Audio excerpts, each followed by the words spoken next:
Good evening. We're going to go ahead and call this meeting to order. Dr. Foley, roll call. Good evening, President Reese, members of the board. Let the record show that all members are present. Thank you. We're going to go ahead and have a moment of silence followed by the Pledge of Allegiance.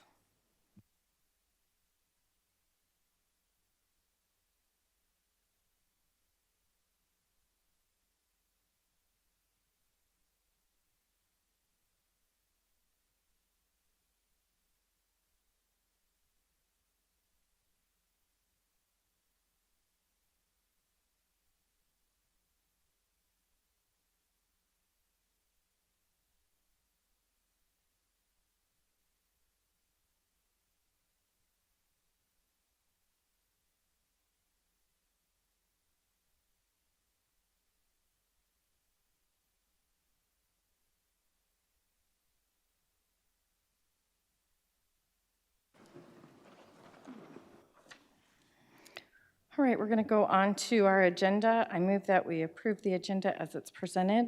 Second. Any questions or comments regarding the agenda? All those in favor? Aye. Aye. That motion carries 5-0. Dr. Foley, the superintendent's report. President Reese, members of the board, we have some important meetings and opportunities coming up. As you know, this Friday, we are resuming our superintendent's visits. We will be at Bridges Elementary, and we are super excited to be there. Also, later this month, we have our retreat, one of our first fall retreats, where we have lots of important, good conversations, and we're excited to provide the update about the work on the strategic planning that is happening and will be happening this fall and into the spring. In addition, we are looking forward to next month when, as you know, starting in November, our next regularly scheduled meeting will return with our Points of Pride. And so we are looking forward to that. So that concludes the superintendent's report. Thank you. All right, we're going to go on to board comments. I just want to take a moment to thank Tyler and your team and everyone who's participated in the bond road shows. That has taken up a lot of time, making sure that we have information out there, having the public have an opportunity to ask questions. So unfortunately, no one came to our last one last night, but if anyone still has any questions, we have the information on our website. You can reach out to the PAC for information. So if anyone still has questions regarding our bond, they can go ahead and review that information. If they have any questions, they can contact also the district office. As a district, we are only able to provide factual information. We are not permitted to try and persuade for yes or no. And so we do have just factual information out there. So it's unfortunate. I see a lot of incorrect information out in the public and on social media. So I would strongly recommend, if anyone is seeing information on social media and you're interested, please reach out, look at our website, try and get the correct information. As I said, like, I see a lot of incorrect information, and it seems to have some confusion on our school district bond versus the town of Gilbert bond, because I have seen postings on a certain way to vote because of bullet points. All those bullet points are the town of Gilbert. We have nothing to do with Cactus Fields. We have nothing to do with the town hall remodel. So there is a lot of information out there that keeps pointing to the town of Gilbert bond. So please do some research, find out the difference between our bond and the town of Gilbert. It will help us fund future projects, as we're going to go over tonight. We have certain schools that are full, and we need to address it with some building, and the only way we can do so is with bond money. So I would just highly encourage people to do their own research and make sure that they have the information they need to make a determination on if they're going to support the bond or not. So, anyone else, board comments? President Reese, just to follow up on that statement, we are a drop-off point at the district for your ballot, so if you do not want to take it to the post office, we are collecting them. Dr. Foley, do you want to follow up on the hours that we collect them? I'm sorry, I don't know, sorry to put you on the spot, but. No. President Reese, Board Member Wilson, we are working with the county election officials. We have a drop election box here. You will see signs. I believe we open at, double checking, Yeah, so it'll be 7:30. I think till 4. One Sorry. second. Mr. Moore, to put you on the spot. We have the information, just We one do. second. Sorry. And then also, we do have an older school building. I've seen some misinformation on that as well, that we all have brand-new buildings, and we do not. HTA is very old, 100 years old plus, and I think that that's a nice way to say that we do have some older buildings, as I've seen on social media. But Mr. Moore, whenever you find that. Yeah, so as of Monday, October 11th, we have a drop box here. They pick up every day. There's 2 individuals that pick up from the elections office. We do not touch those at all. That will go through all the way up through the election day, November 2nd. And then as of Monday, October 25th, there will be about 4 or 5 poll workers here in the boardroom. I think we'll have the door propped so you don't even have to enter the building. That will be from Monday, October 25th. They'll be here from 7:30 to 4:30, October 25th through November 1st. And then on election day, there's extended hours from 5:30 a.m. to 9 p.m. And again, those are all ballot replacements. This is, again, an all mail-in election. There is no formal voting taking place at the district office. It's all mail-in. So if you need to get your ballots replaced, we are a host site for that. Thank you. President Reese, Mrs. Kaler? I also want to thank, last night, Chase hosted a dinner on behalf of the bond, and just a lot of the supporters were there of the bond. And so it was really nice to put some faces to names last night and eat some yummy food. So thank you for those that participated. President Reese, Mrs. Anderson? I apologize if you mentioned it. Mr. Moore, you updated the website with a more current slideshow for the, what do you call it, the roadshow? I just wanted to make sure that people knew that there was an updated version as of yesterday or last night. Yeah, Ms. Anderson, our public relations team has posted a revised bond roadshow presentation as well. You can see our original one, but we added some additional information to support some additional facts that we felt were being either misrepresented. So we have some additional facts on there to help our voters make an educated decision. Thank you. Again, I appreciate all the time you've put into that and the additional time recognizing some of the misinformation that we have seen in our community and updating the PowerPoint to address those concerns. All right, if we have no other board comments, then we'll go on request to speak. We have no request to speak. So we will go on to our consent agenda. And I move that we approve the consent agenda as it's presented. Second. And I just want to make a quick note. If you hadn't noticed, we did move our monthly governing board M&O financial report into consent, as it is a regular course of business item.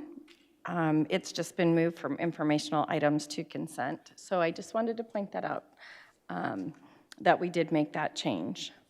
Does anyone have any questions regarding our consent agenda? Okay, all those in favor? Aye. Aye. That motion carries 5-0. Now we will go on to our information items. We will go on to our annual financial report for 2021. Mr. Moore? Yeah, good evening, President Reese and members of the board. We have been working diligently to wrap up our prior year. Yes, we are in October, but we have done a lot of work in the past months to report and gather all the information from last year and put it into what we call the annual financial report. So what we'll cover this evening is what is this report, just a brief summary of that, and what is included with the supplemental material. We'll talk a little bit about the highlights for fiscal year 2021. Some of those highlights include COVID. I know we've discussed that. I know we don't want to discuss that, but it did have a financial impact last year. We'll talk a little about the ESSER funding that we received last year. Then we'll go over the AFR summary. We won't go page by page. I did put a high-level summary on there. And again, all this information will be on our website. This is a public document. This is posted to ADE after the board approval. So I'll go over a little bit the AFR summary. We'll touch on budget control funds and what those mean and how that relates to the summary page. We'll also touch on cash control funds. And then we'll go over some questions. So what the AFR is, it's an annual report that school districts are required to do per statute ASRS 15904. School districts are required to prepare and submit an annual financial report by October 15th. The Auditor General and Arizona Department of Education prescribed the AFR format to be used by all school districts, and it includes several supplemental forms which are listed there. These forms are extensive. The school, bullet point 4, the school level reporting is new as of last year. And that report has taken an extensive amount of time, but it basically compares student revenue on each school.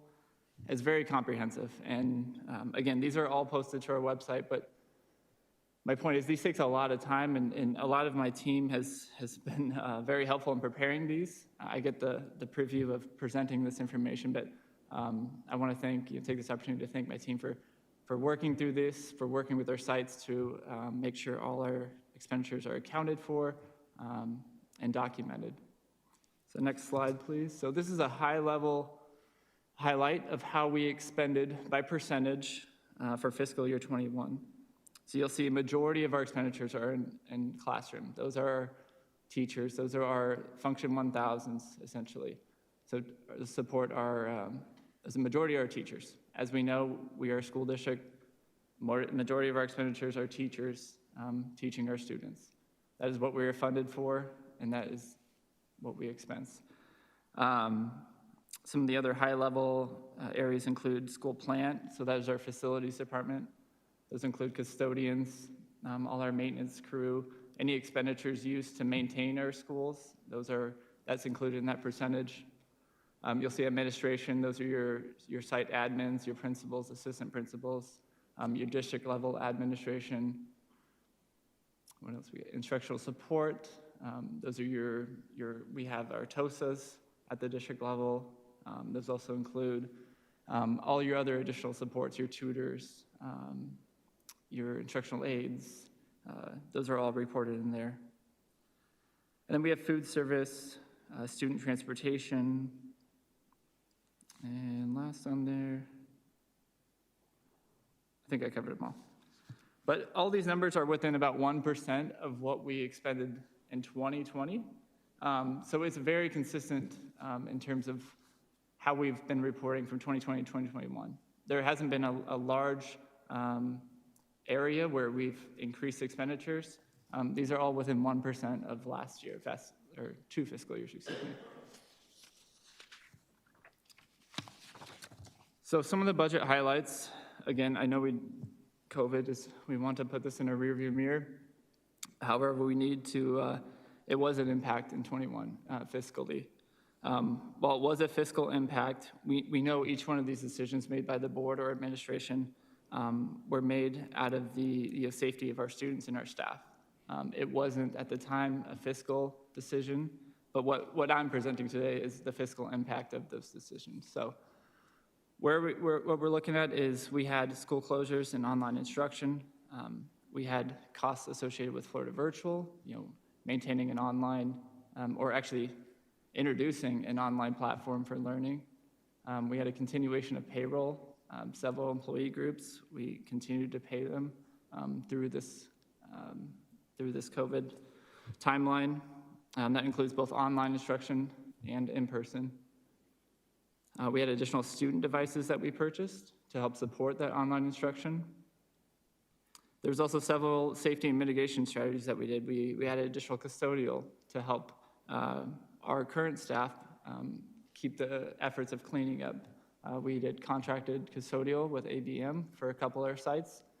And then we also increased FTE, and we made some other adjustments to help increase the sanitation and cleanliness of our schools. There was some also increased strategies to increase airflow, leaving doors open, those increased utility costs. Again, those are decisions that were made out of the safety of our students, but there was a fiscal impact. And then forced adaptation, right? We were forced, we had a plan to become one-to-one. We were forced into, expediting that plan. So with that expedited plan, we had to purchase additional devices that maybe we would have had planned for 2, maybe 3 years out. All those were pushed forward. So we realized those expenditures in fiscal year 21. Next slide, please. So with those increases, those COVID impact increases, we did have some offset, right? We had some COVID relief funding that we received. In fiscal year 21, we received ESSER 1, the ESG, the Enrollment Stabilization Grant from the governor, and then ESSER 2. ESSER 3, we are still working on, and that will impact our fiscal year 22, our current year budget, as well as the preceding 3 years. But these 3 grants were utilized for a majority to support the safety and mitigation strategies that I just went over. It also included several supplies, custodial technology, everything I just covered, but these all had costs associated with them, student and teacher devices, additional custodial costs, teachers for online learning. If you recall, we provided free summer school this last summer. We also added additional 6/5. We helped support transportation costs for some of our programs in terms of our sports programs. So this was a lot that went into this, and if you recall, these are all one-time funds. So yes, we helped offset that last year fiscal year with these funds, but a lot of these are coming back into our budget next year. So what we'll realize is a one-time savings, which I'll cover later in this presentation, but keep that in mind because every district is going to be realizing this one-time savings, but we have to leave a budget allocation for that in the future. Because these are coming back into our budget. We're going to continue to have custodial staff. We are continuing to prioritize student devices, additional free summer school. All these costs associated with that we were able to offset with some of these grants to support those mitigation strategies will come back into our budget. All right, the lovely AFR. Mr. Moore, can I just jump in real quick? And there were stipulations associated with those funds as well on how they could be spent, a portion of them. So it wasn't a free-for-all. Here, we just got an additional, almost $6 million. There were stipulations on what those funds could be used for. Correct, yeah. And what I listed in that previous slide was all grant-eligible expenditures. So those are those are exactly the costs that we incurred for a lot of those COVID-related mitigation strategies that we implemented.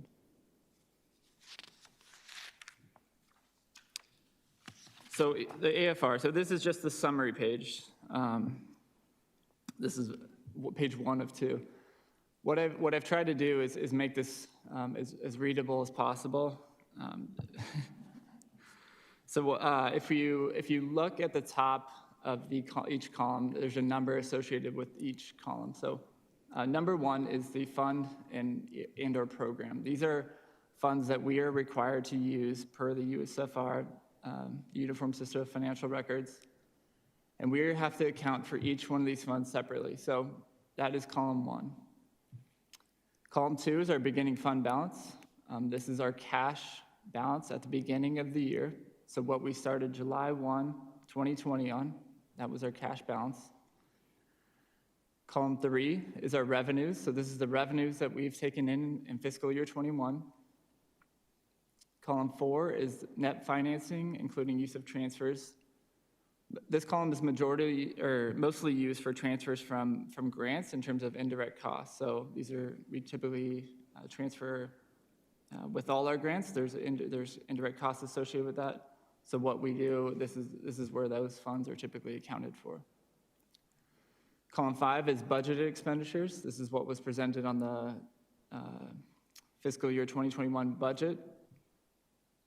Column 6 is actual expenditures. These are actual expenditures that that are reported in this report, and that will be uploaded in the AFR. And then column 7, or the last column, ending fund balance, that is where we ended on a cash basis. So what I'll go over, what is not highlighted in this is if in column 1, there are several funds that are budgeted and several funds that are cash controlled. Budgeted funds, like maintenance and operations, are budgeted by the state formula. So if you follow this form here, you'll see at the far right, M&O, maintenance and operations, ended at $27 million. That does not mean we have $27 million available to spend. M&O is a budgeted fund. So M&O is a state formulaic fund. So if you look at column 5 and column 6, and I'll expand on this a little later, but that is our true budget balance carried forward, and that's what we truly have to spend. I'll touch on that in a little bit. But that is one of the common misconceptions. So if you go to the next slide. So this is, again, the second half of that summary page. Some of the highlights on this page, you'll notice, probably go over you have debt service, that's a budgeted fund. But if we go over to the next page, this is much of the same as the first page, but the next page will I'll help explain some of the budget controlled funds versus cash controlled. So budget controlled funds, those funds are going to include maintenance and operations, our district additional assistance, that's our capital. Adjacent ways, that's also requires a public hearing when we do our budget adoption. So that's not only a budget fund, but it has additional requirements to it. And our state and federal projects, we get those budgets from ADE, and we plug those into our system. So those are all budget control funds. So how you read that, if you go to the next slide.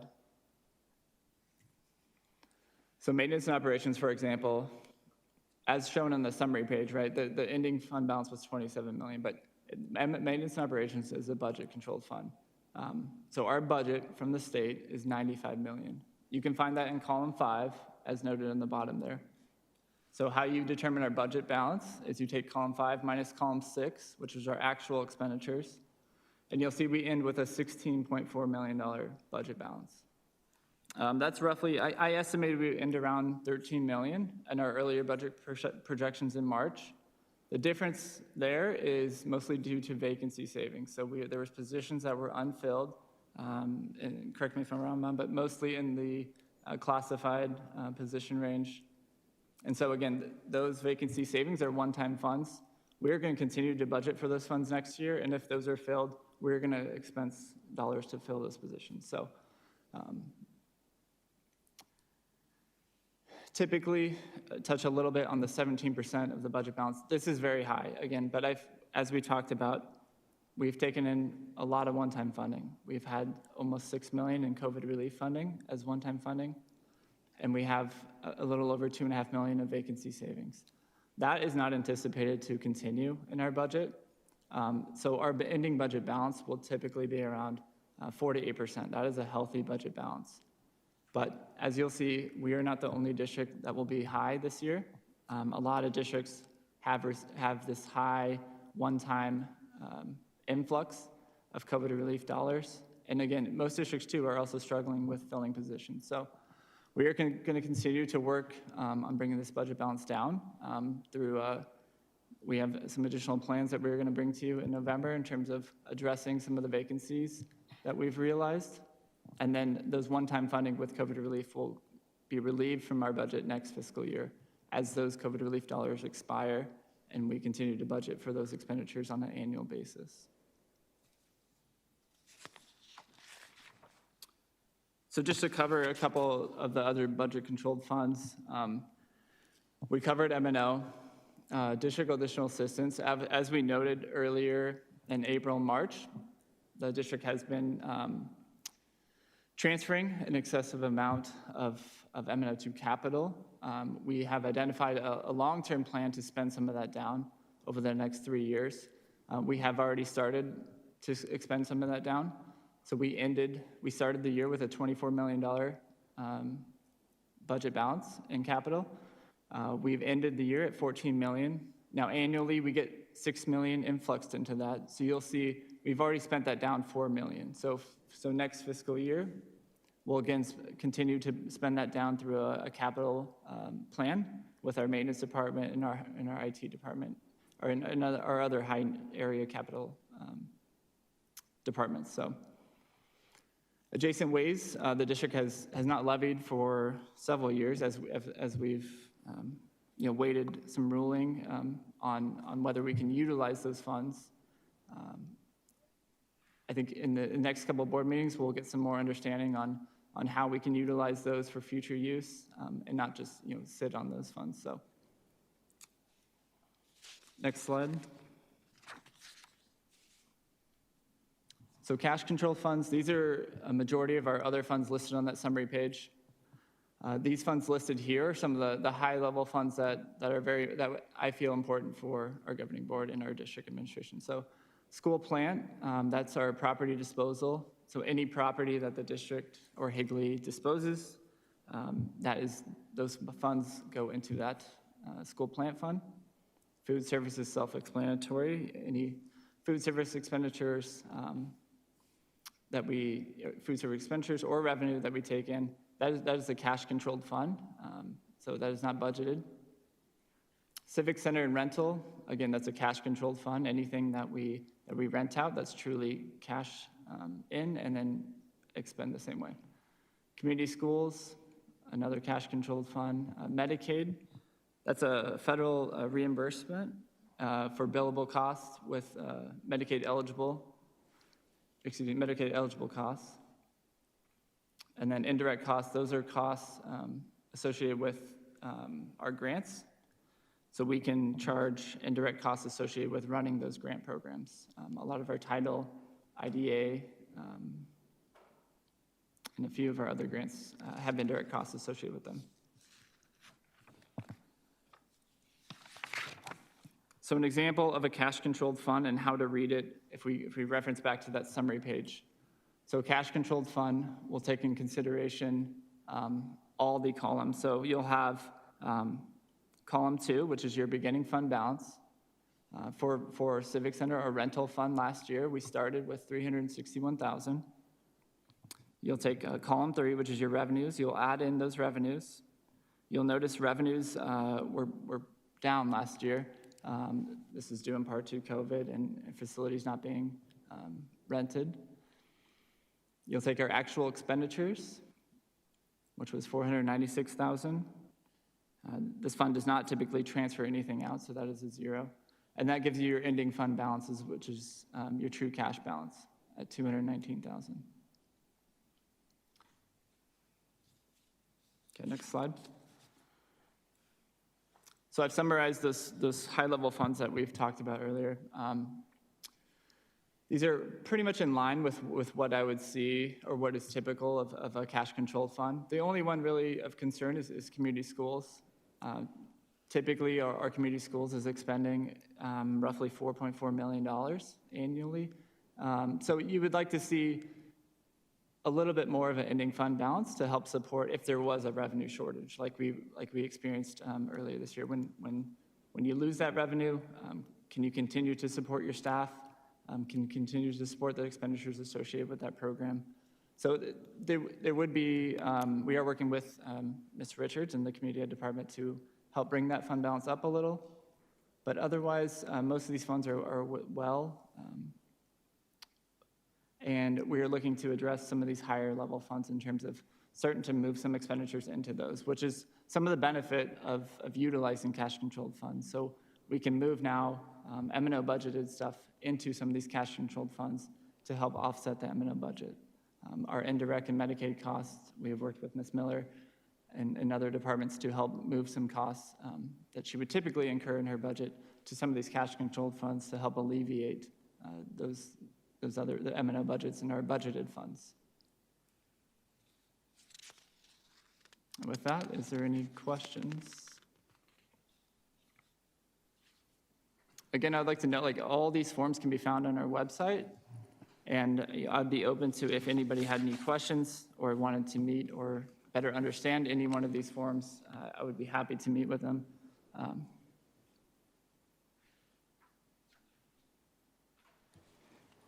Any questions? Thank you to your team.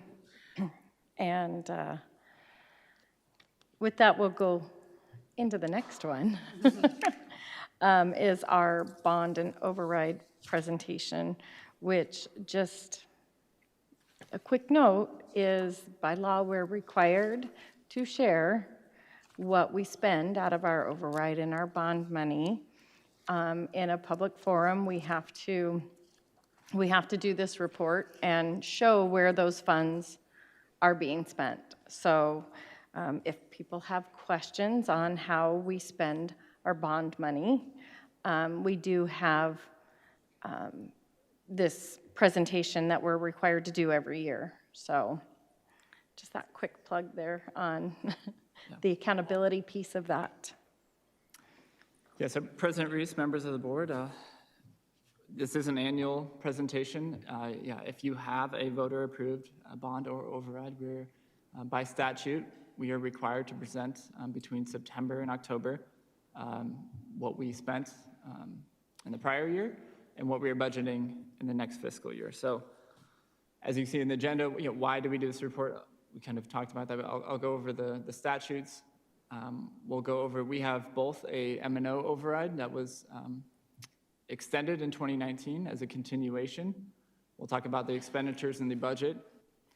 We also have a bond that was originally authorized in 2013, then was repurposed in 2019. So this report will go over the expenditures and budget within those repurposed columns.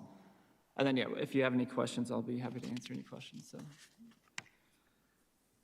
again, as we've alluded to, both overrides and bonds are by statute subject to an annual presentation in a public forum. That is what we're doing today. I'm not going to go into detail on each one of these statutes, but yes, we are required to present both on our overrides and bonds. So next slide. So in 2019, our voters passed a continuation of our M&O override. Our bullet points here indicate what that override is funding. So we have 5 bullet points here. Our first bullet is increased teacher compensation. We also maintain and improve elementary specials such as arts, music, physical education, and district athletics.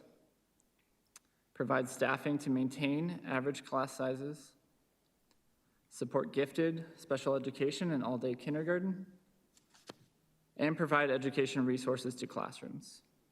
So as noted on the bottom, this was passed in 2019 as a continuation that's effective through the years 2021 through 26, 27, unless another continuation were to pass. So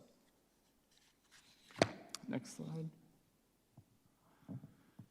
So how do our expenditures look for fiscal year 21? So increased teacher compensation, if you recall, and Ms. Martins can correct me, but there was a 2.5 increase to the base salary last year, which equated to a $1,000 increase. There was also a 5% increase in returning certified teachers.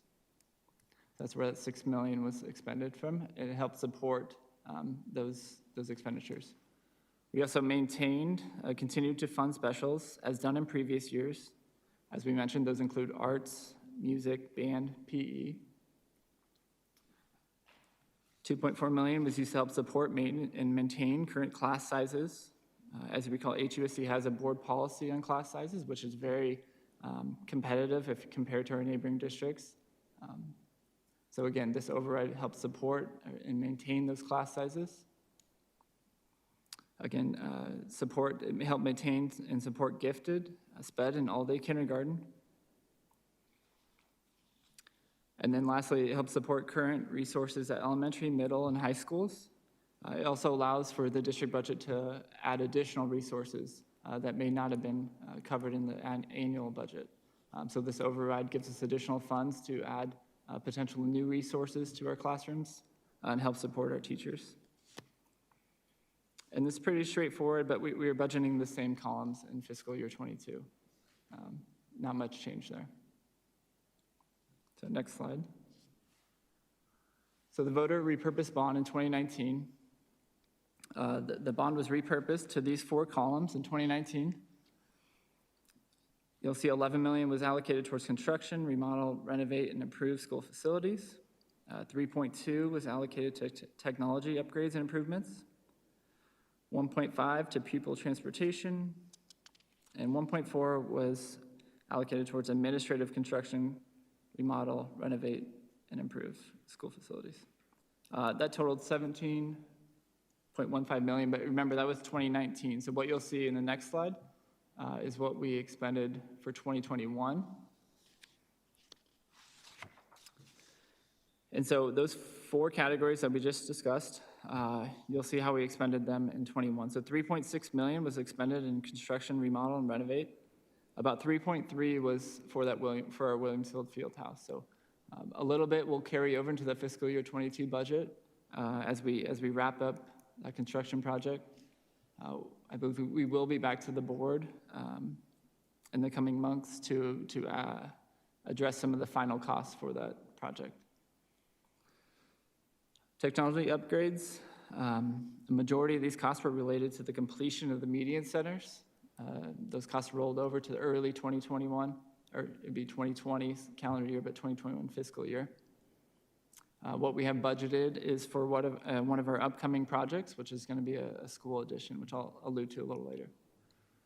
Pupil transportation, $842,000 was spent on 4 special needs vehicles, as well as 2 84 passenger buses. And I'll have some pictures of those in a later slide. And then what we have budgeted is $300,000. Mr. Crosby has identified a couple of the white fleet vehicles that we'll be adding to the fleet. Those will potentially help offset some of the bus driver shortages that we have and allow coaches to drive some of their students for those smaller sports teams to help alleviate the large transportation request that instead of using a big, large bus, we can use a smaller white bus for some of the smaller teams and save some costs there. And then lastly, $141,000 was used for a DO renovation. We also have budgeted $150,000 for next year for some major sewer issues that we are experiencing. And that's it. So we expended $4.8 million in fiscal year 21, and in fiscal year 22, this is the remainder of the 2013 bond authorization. $5.1 million is all we have left in that. And I'll discuss a little bit about that, what we have budgeted in terms of our construction project. So next slide, please. So we've highlighted, this is our Williamsfield Fieldhouse. Again, we've expended, a majority of our bond funds, the 3.3, have been expended towards this project. We are eager for this completion. Yeah, and we look forward to it being completed soon. Pupil transportation, this is, we added 4 special needs buses, so those are the small buses to my right. And then on the left is the 84 passenger buses that we've added to the fleet. So those are replacing those high mileage, older vehicles. And Mr. Crosby shared with me the other day a very extensive list. He has a lot of history within the district, and he has a very extensive list of vehicle age, vehicle mileage, vehicle use. He is very organized, and as we continue to replace these vehicles, I'm confident that these vehicles are truly on their last leg, and that they are in high need. So So what do we have look forward to? Through this process, this new process that we've identified in our bond roadshow, we have identified Higley High School as needing additional site capacity due to enrollment growth. We just passed our 40th day numbers, and those numbers continue to support the growth at Higley High. Outlined below is a potential timeline for this project. So what we're looking at right now is interviewing architects. We have a proposal on the street, for lack of a better term, to several architectural firms. We'll be evaluating those proposals and selecting an architect to help us build a scope for this project. In November, we'll issue a request for qualification, RFQ, for a construction manager at risk. Ideally, in November, we'll know where our current proposed bond is, and we may adjust our budget accordingly, depending if that passes or fails. Throughout the months of November, December, and January, we'll be doing the RFQ process is extensive. It requires a lot of procurement. There's evaluations, there's interviews within this process, so that will take place through those months. After that process is complete, we will come back to the board with a contractor that is selected. We'll come with you with a cost of that contractor to start the conversation to meet with our public committee meeting. So what we would do is we'll meet with Mr. Fields and talk to his constituents within his community and provide input into the project. Granted, these meetings would be very structured in terms of we have a certain dollar amount of budget.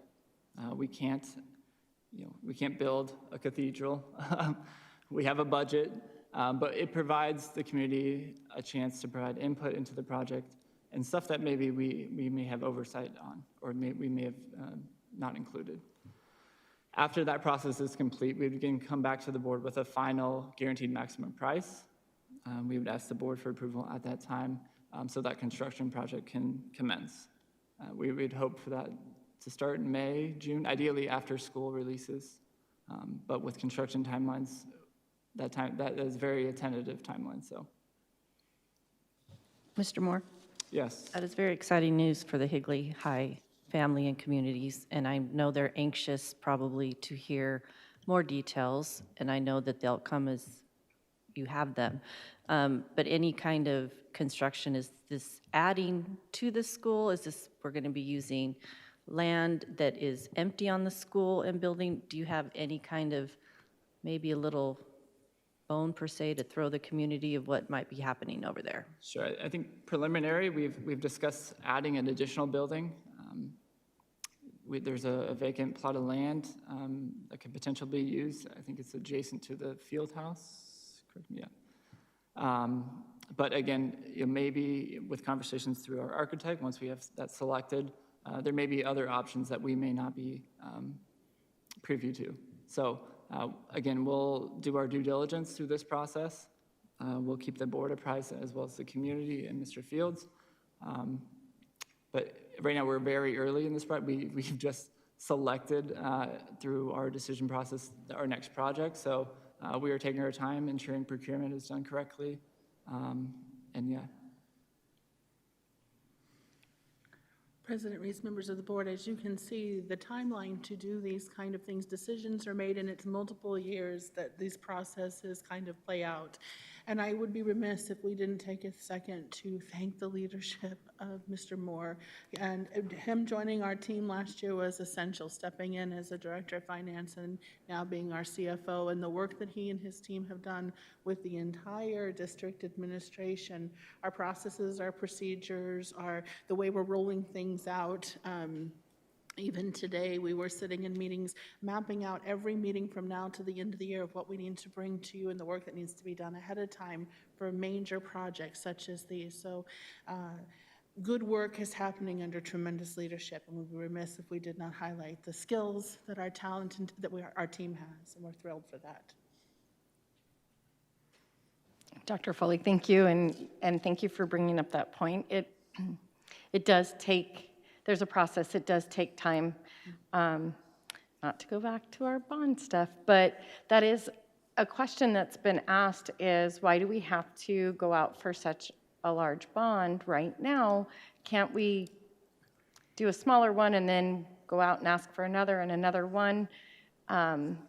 It costs money for us to do this.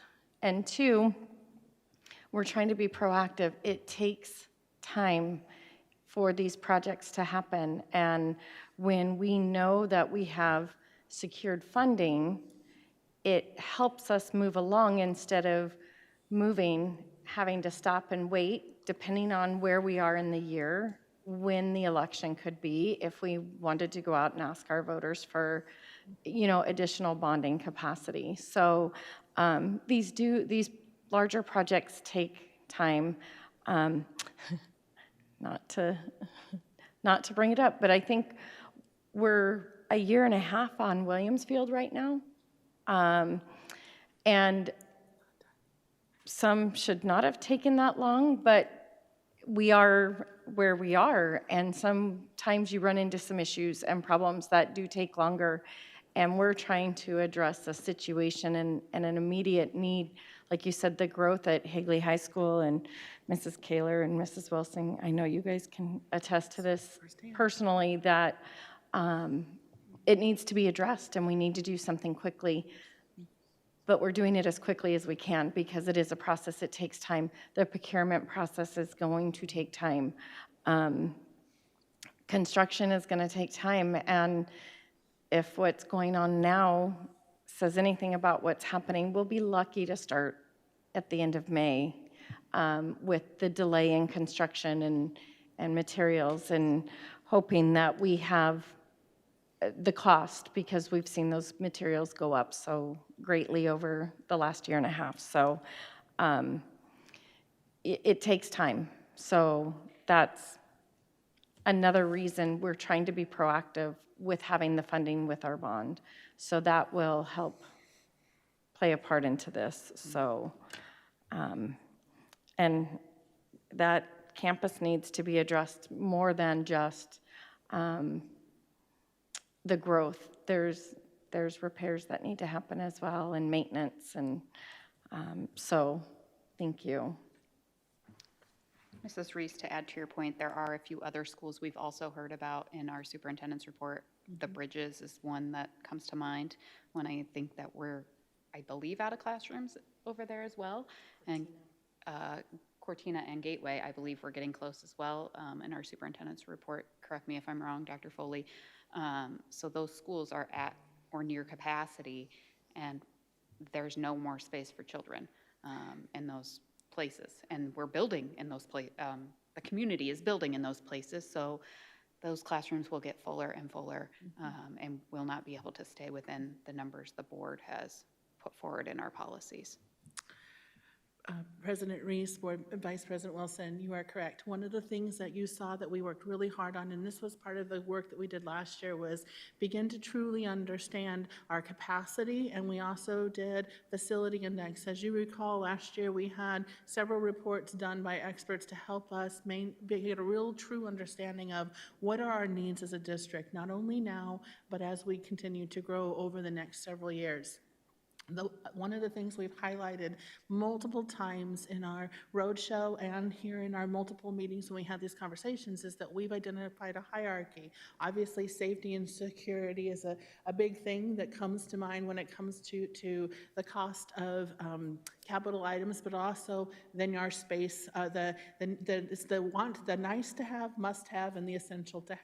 And there's a hierarchy of needs for decisions. So obviously this information then helps us prioritize what comes first, what we can afford, and what is our greatest, most needed and pressing need at the time for us to prioritize. So yes, those are our facts that we have collected and the decision-making process that we are utilizing to determine what happens when and what comes next based on need. Dr. Foley, thank you for that. And it will be important to, and I know for Mrs. Richards, to continue to having the help that we've employed for support services, and moving forward, just knowing that we'd want to have anybody that's added to our team in the future here sooner than later when things start really starting to roll. So that would just be my only suggestion of sorts, is to make sure that whoever joins our Higley team in the future in that department is very much on board with everything we're doing. The beautiful thing about processes and procedures is if we find the right expertise with individuals who have the right skill set, they step right into those processes and procedures and have done great things to enhance the team, and hence what we are seeking.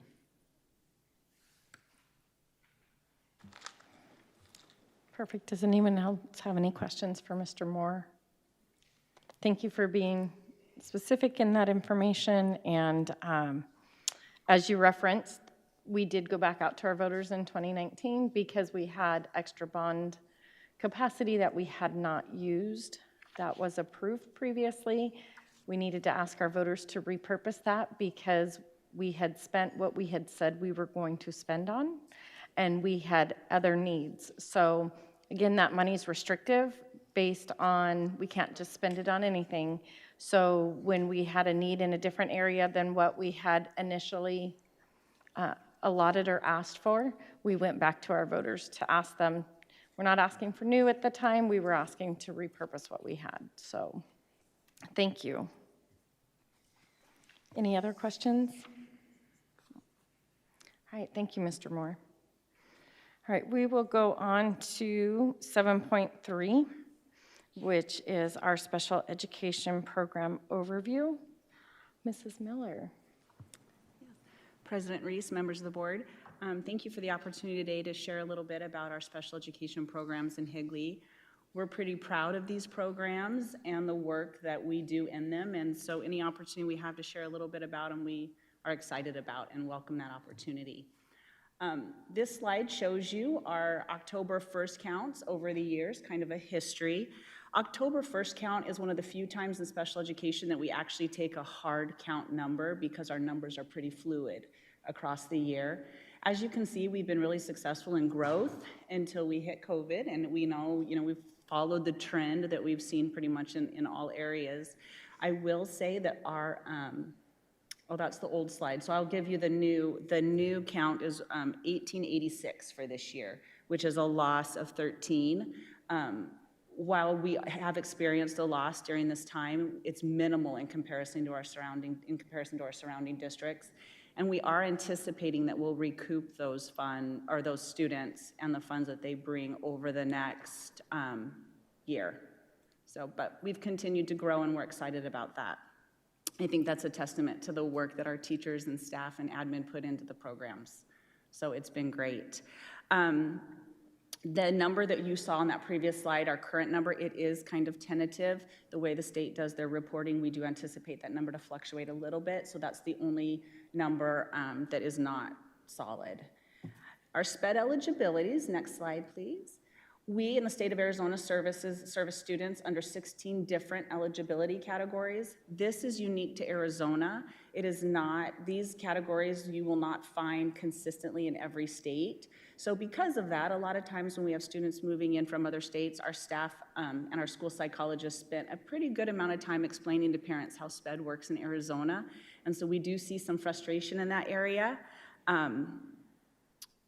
But again, these are the areas that we have students in all those areas. Next slide, please. Our special education programs, these first three, speech and language therapy is a service that we offer on all of our campuses for students that have articulation or language delays. Our preschool special education programs service our youngest learners, ages 3 through 5 with disabilities, and those can be found on our Early Childhood Development Center campuses. We have several classrooms on each campus. Our resource and inclusion support is for our students with specific learning disabilities typically, and those students, those programs are located on all of our campuses. So you can find those district-wide on all of our campuses. Next slide. These programs are unique to certain campuses. So our cross-categorical classrooms, those are for our students that have an increased level of, need an increased level of support and an increased level of differentiation in the curriculum or increased accommodations and or modifications. These Programs were recently, in the last few years, moved to different campuses. We did that to take into account space because some of our campuses were filling up. But in that process, we were really careful to take into consideration how many students on each campus needed that, and we tried our best to make sure that those programs were placed on campuses to minimize the amount of students leaving their home schools. As you can see, Cortina takes Bridges and Santan students as well as their own. Centennial and also takes Empower Ranch students. Chaparral is paired with HTA, and Coronado is paired with Gateway Point. The good thing is we're able to offer those campuses on all of our those services on all of our secondary campuses. So as students transition to the next level, they are able to stay at their home school with their community, their neighborhood friends, and all of that. So we're really glad that we were able to do that. Our MDSSI classroom supports our most fragile students that have an extensive medical need typically, and a much higher level of need. A lot of time we have medical staff in those classrooms and a lot of medical procedures that need to occur. These programs, in an effort to minimize move, these programs are located on 2 campuses. Our K through 7th grade students are serviced at Power Ranch. We have a phenomenal teacher there that does amazing things. And at Williamsfield High School, they take our 8th grade through 12th grade so that those students only experience a one-time transition. Our BEST program is a relatively new program in the district, and it's our self-contained private day EDP. It services our students that have a high need for behavior and social emotional support. Those programs are located at Power Ranch for elementary, Cooley for middle school, and Williamsfield High School for our high school kids. And again, those programs have been amazing and really help support all of our campuses. And another relatively new program is our HTAP program. That's our Higley Transition and Access Program. It is a 1-year program for students who need some additional transition skills before they transition out into the workforce. And that's located at our old Vest building right next to HTA. They've done an incredible job in remodeling it and really turning it into a program that is gaining quite a bit of recognition in the East Valley and is becoming pretty popular. Next slide. Another option that we utilize when a student's needs are so intense that we just can't meet them on our campus, as a last resort, we look at our private day schools. While we don't want our students to leave our sites, sometimes their level of need just exceeds what we're able to do, and they go to the private day school. Those students at those schools, our ultimate goal is always to get them back on our homeschool campuses, back with their peers, and we work very closely with those sites to develop goals and reintegration criteria so that they can come back to the inclusionary setting that we offer. There's a list there. There's many more private day schools in the state of Arizona, but that's a list currently of what we are using right now. And then that could change tomorrow. It just really depends. So, questions? I have a question. Yeah. You talked about the 16 different eligibility categories, and then parents from out of state come and we're not able to help them. Do you have an example, or are there kids that I don't understand? Well, I can, for example, in the state of Arizona, a preschool student cannot have the eligibility of autism. It's not a funding category, and unfortunately, that's really what eligibility is in the special education world. So we have to remove that eligibility of autism and change it to what we call PSD in some cases, which is preschool severe delay. Explaining that to a parent sometimes can be very difficult because they think we're changing their eligibility, and that's not what we're doing. We just can't have that eligibility. We can't report that student up to the state with that eligibility, and getting parents to understand that we're not changing it, it's just the way we have to do it in the state of Arizona, sometimes can take a little bit of time. So we're not turning kids away that might have. Absolutely not. It's just restructuring so that the state recognizes it. Okay, Correct. That's what I wanted. Reclassifying. Okay, thank you. Mrs. Miller, could you just touch, I know that most people, Curtis, can we go back one slide, please? These private day schools are very expensive. I don't think people realize the fees and the cost that goes with this. Can you, I'm sorry? Oh, and the transportation. Could Could you just touch on that just a little bit, like maybe an example of what one student may? So for our private day schools, they are very expensive. And a lot of the reason for that is because the increased level of services that those students require, and so the increased level of training and specialization that occurs with their staff. But typically speaking, you can see tuition for those students anywhere between $36,000 and, $36,000 and $42,000 on average. Some are a little bit higher, some are a little bit lower. That's just the base tuition. And then you have to add on the related services. So there's usually an additional cost for any speech and language, counseling, occupational therapy, physical therapy, anything like that. And that is tagged on, usually to the tune of anywhere between $3,000 and $10,000 in addition to that tuition. We try really hard to make sure that students that are placed at a private day truly need it, and that we've exhausted everything on our end as far as interventions and supports for them to be successful with us before we consider that. But when making those determinations, we don't look at funding, we look at need. So need drives placement, not funding. And so while it is an absolute hardship sometimes, it's worth it to meet the needs of the student.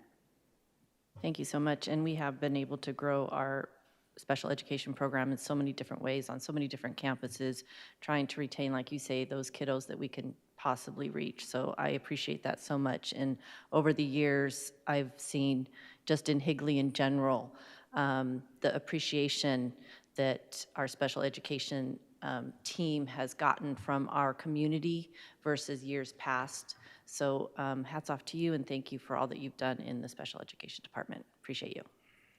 Board Member Kaler, thank you. I appreciate the praise, but I have to say my team is pretty incredible. The teachers that we have in Higley that service our students are truly here for the right reasons, and if it wasn't for them, that would not be the case. Mrs. Miller, I've also got to experience a lot of your programming, especially HTAP, and the best program. I've gotten to see it firsthand, getting to tour those facilities, and just the work that happens in HTAP to see those kids at the beginning of the year versus the end in their graduation it just makes me like so happy inside, and I definitely tear up every time I go over there because they're just so friendly and welcoming, and the growth that I see from them, it doesn't happen anywhere else. So thank you so much, and thank for the teachers and all the staff and how much they help those kiddos that really need their help. We've been able to develop some really great partnerships as well with some outside agency for transition from those students into the workforce and stuff. So it has absolutely been an asset to the district. Thank you, Mrs. Miller, and thank you, Mrs. Kaler, for bringing that to light. Just as a continuation of that, Mrs. Miller, for the private day schools, the district pays that tuition. Correct, we do. So while we're talking about the cost of it, and like you said, we don't take that into account, we take into the students' needs.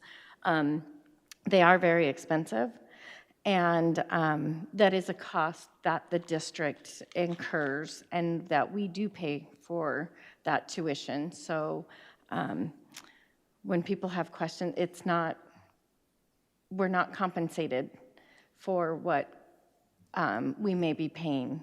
So it does cost the district some money. It does. Typically speaking,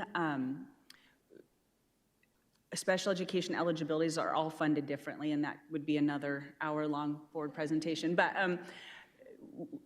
we do recoup money from ADE and the Department of Ed to offset some of that cost, but the majority of the time there still is a deficit, and the district is responsible to pick that up.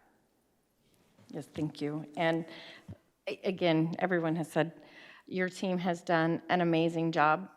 And when you came in and started reworking the program, putting our students' needs first, and working with your team and our teachers who do a great job, has really made a difference. And like Mrs. Wilson said, the HTAP program, and so thank you for all the work you've done focusing on the students who need more help and ensuring that we are trying to meet their needs. And if we can't, then we're finding a place that can. So we definitely appreciate the overview. Thank you. President Reese, one more little comment. And this, I'll be careful with my words. District public schools have these programs that our district charter schools do not have. We have so many more opportunities in our Higley Unified School District in placing kids in the right places and taking care of them. And so there's a big difference when it comes to special education in our public schools versus our charter schools. And we do a great job here. Thank you. Thank you. Mrs. Anderson? Thank you. I just have a question. For the HTAP program, so it says it's for selected 12th grade students. So these are students that could have been outside the program in younger grade levels, and then by 12th grade, they're placed in the program, or how does that work? So the HTAP program is a transition program that allows students that have met their graduation requirements, but still need additional life skills and job training in order to be successful out in the workforce. So it's a program, these students work out in the community, they help at Gateway Point, they come to the district office, they work at some of our community businesses, and developing those skills and developing those connections through vocational rehab and some of the other community programs for them to transition into that once they officially graduate from our high schools. Okay. So typically speaking, these students are all students that have completed their senior year and are returning for a second senior year to focus on transition skills. Okay, it's open to all. That's where I was just stuck on this selected. And I can add to that, essentially, like, there's also an IGA that we have with the Department of Economics, correct me if I'm wrong? Yeah. That helps support and offset some of that cost to the district. So it's a awesome program that Ms. Miller manages, and we do have some partnerships in there as well. Okay, thank you. Okay, and then for the private day schools, are there, for students that are out of district that have come to our district, does that happen to where then we would determine that the private day school is best for them? Has that ever happened? And if so, how does the funding work for that? Are they, if they're not in our district, but they come to their district, but then they go, are we? So if we have a student move into our district that has already been attending there, we do one of two things. We accept the enrollment there and continue as is and respect the decision that was made by the former IEP team and that placement. But before we do that, we review the needs and everything to ensure that the needs aren't something that we could meet in one of our in-house programs. When we accept a student on open enrollment that their needs intensify and the end result is the need for a private day, we are responsible to take on that cost. But we also are also funded just as we would be with our own students through ADE and the funding formula. I do have one more question. So I know that sometimes as far as getting kids the help they need takes time, as far as that's some of the complaints that I know that parents have talked about, how that it takes a while. And can you talk about the procedure of that, or like why it takes so long, or if to be able to get kids help they need sometimes, and identifying that? So the way that the special education referral process and eligibility works is in order for a student to be found eligible for special education services, in most cases, and special ed is very gray, I can't give you 100% all the time, what first must occur is a period of time in which interventions were tried and proven not successful. So very similar to what we call MTSS. Once we've put interventions in place and they have not been successful, then at that point we can then move forward with an evaluation. A lot of times we have parents that panic. They see their student struggling and they want special ed intervention right away, and so we'll get a letter or a request. The way that the law reads is we have 15 days to respond to that request. We oftentimes may respond with, you know what, we've gotten your request, but at this time we haven't put interventions in place, so we're not going to move forward with testing, but we are going to move forward with putting interventions in place. We also have to look at factors that may rule out special education. Some of those are, for example, educational disadvantage. COVID definitely falls into that category. Attendance falls into that category. So there are things that we have to look at and say, you know, we don't have the data right now to determine that, but we have some things that we can put in place. Once a team decides to move forward with an evaluation, there are several steps involved that include classroom observations, input, and then the assessment piece. There is a 60-day school day window for assessment. So we have 60 days to finish that evaluation. Sometimes parents get very frustrated that it takes so long, that 60 days, but we try to explain to them that it's super important that we not over-assess a kid. We can't give a student, you know, a full day of assessment because they become fatigued, they become frustrated, or if they're really struggling, that can be really defeating. So we'll spread that out over time so as not to have them miss too much instruction, but as well as to make sure that the results that we get are truly valid and a true representation of what that student is struggling with. So that's how the process works. Thank you. Any other questions? Thank you for the overview.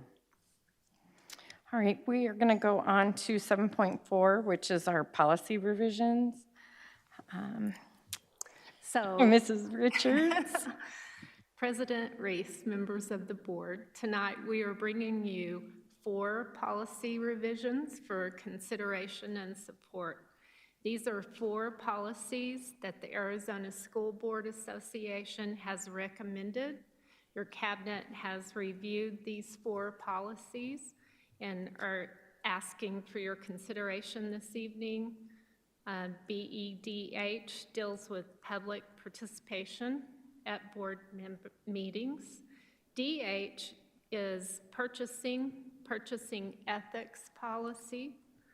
GDB is support staff contracts and compensation. And GDF is support staff hiring. So at this time, do you guys have input, questions, or concerns? Any questions? These are just additional policies as we've been going through them that have either changed based on law changes or wording changes that we have received for update from ASBA. No questions? Just, it's interesting, the BEDH. I think that's come because of what's happened to board meetings and called to public across our country. So I can see why that's being put into place. Yeah, the unsolicited services was interesting. Have we had an issue with that here, ever? I don't recall anything. But that was an interesting addition. Yeah, not to my knowledge, but obviously ASBA's seen it and recommends it. It's time. Before it gets out of control, maybe it's time to put it in law or policy. No questions? Okay. Thank you, Mrs. Richards. You're welcome. All right, we will go on to our action items. On 8.1, I move that we approve the instructional time model. Second.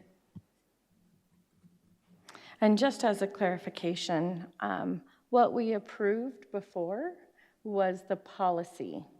And so what we're approving now is the actual model that we would accept. Any questions? Nope. All those in favor?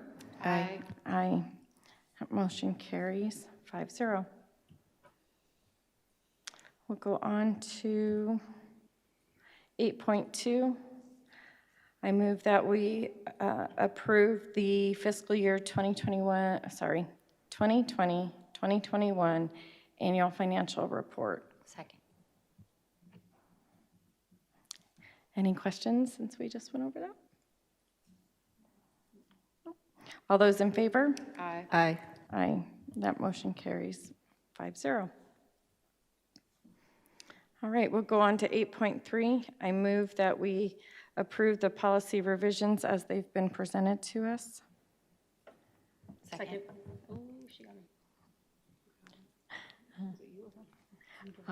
Any questions on those? All right, all those in favor? Aye. Aye. That motion carries 5-0. Okay, anyone have any questions regarding our future agenda items? I don't have any questions, but is it possible to put forward for an info item on how the hiring strategies and successes and statuses for bus drivers and any other the lacking areas? I don't know, that's something that you can update us on. Good evening, President Reese, Board Member Anderson. Yes, I think we can do that. Some of it might tie in with some of the things that we're planning and moving forward with, so we can add in some of those discussions as we look at the long-term components that Dr. Foley mentioned. You know, both Mr. Moore, Dr. Foley, myself. Today's Wednesday, so yesterday, and then again today, spent a significant amount of time adding Ms. Richards in talking about what that plan looks like, what we want to do, and some of those tactics will help with identifying, hopefully, and addressing some of those vacancies, some of those turnovers, and some of those other items. So if there's something specific, Board Member Anderson, you'd like to add, we can certainly make sure we address it when we do those things. We're looking at a tentative component, if I remember correctly, Mr. Moore, November 3rd, more detailed related to classified schedule, as well as other things to address minimum wage at the November 17th meeting. So. Sorry, Ms. Arns, did you just say, you said you'll have it in this, it'll be in our status, or did I say our report, or November 3rd? Okay, sorry. We are I am though, Board Member Schultz, going to add some of that preliminary in our status reports, and then there'll be more formal discussion and information session during those 2 dates that we mentioned at the board meetings. Thank you. I believe those 2 dates were the 17th and then, or the 16th and then the December 8th meeting.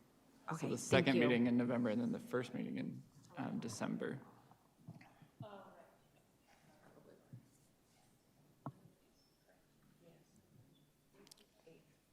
Perfect. So we can look forward to getting some of that information. All right. Any other future agenda items? Okay. At this time, I move that we recess into executive session pursuant to ARS Section 38431.03A9 for the purpose of discussion or consultation with the designated representatives of the public body in order to discuss safety and emergency protocols. Second. All right. All those in favor? Aye. Aye, that motion carries 5-0. We will recess at this time before going into executive session. We will we will be using this room, so we will ask if you're not part of the presentation. If you want to wait, then you may wait in the lobby for the board meeting to adjourn.